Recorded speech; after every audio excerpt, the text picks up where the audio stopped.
What's up, my people? It's Bitcoin Derek here, and today I want to talk about financial cancer. Financial cancer is when you do not give your money, the funds you make, the opportunity to grow. So soon as before you even getting your money, before you even getting your check,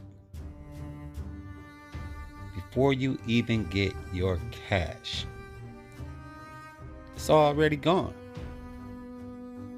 From your bills, from plans you already made for your money,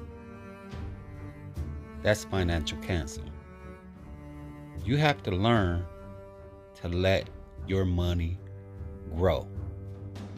And when you do that, you start getting compound interest. And with compound interest comes stability.